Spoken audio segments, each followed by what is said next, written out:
LPG cylinder নাকি induction oven, কোনটায় বেশি সস্তায় করা যায় রান্না, কোনটার সুবিধা কী কী, কোনটার অসুবিধা কী কী, তা জানবো আমরা এই ভিডিওর মাধ্যমে। এখনকার দিনে যা অবস্থা, সেখানে একটা এলপিজি সিলিন্ডার শেষ হয়ে গেলে আপনারা ডেলিভারি পাওয়ার 25 দিন বাদে এলপিজি সিলিন্ডার বুক করতে পারবেন। তার থেকে কিছুদিন বাদে ডিএসসি নাম্বার আসে এবং তার কিছুদিন বাদে একটা ওটিপি নাম্বার আসে, তারপর গ্যাস ডেলিভারি হয়। হিসেব মতো মাসে আপনারা একটা গ্যাসও পেতে হিমশিম খেতে হচ্ছে।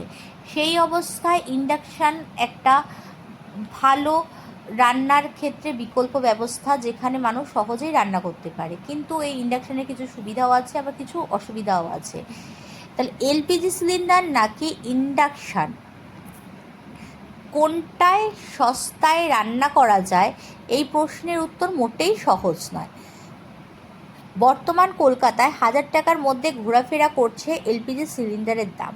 ছোট পরিবারের ক্ষেত্রে এতে দৈনিক জ্বালানি খরচ মেরে কেটে 30 থেকে 35 টাকা, যেখানে 2000 ওয়াটের ইন্ডাকশান ওভেনে খাবার তৈরি করলে দিনে 15 থেকে 20 টাকার পড়বে বিদ্যুৎ বিল।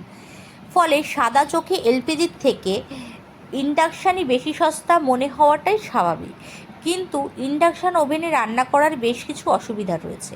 প্রথমত, বাড়ির কোনো কারণে বিদ্যুৎ সংযোগ না থাকলে কাজ করবে না এই যন্ত্র।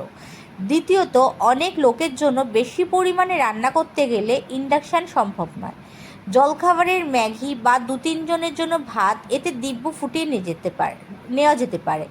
তাছাড়া ইন্ডাকশান ওভেনে রান্না করার কতগুলি সুনির্দিষ্ট বাসনও রয়েছে, যেগুলি ছাড়া যন্ত্রটি পুরোপুরি অচল।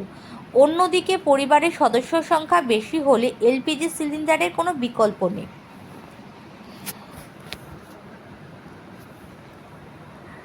সেটা তাছাড়া যে কোনো ধরনের রান্না করতে পারেন গ্রাহক, সেটা সর্ষে ইলিশ থেকে শুরু করে কষা মাংস পর্যন্ত যা খুশি।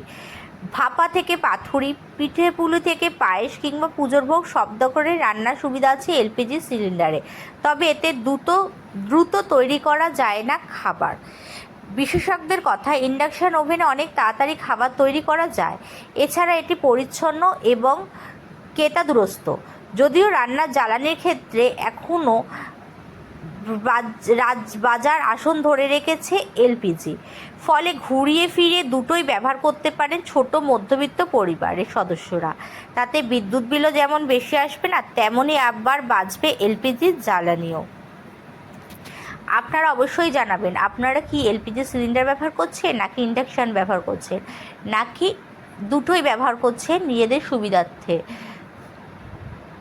ভিডিওটা ভালো লাগলে চ্যানেলটাকে লাইক করবেন, শেয়ার করবেন। ধন্যবাদ।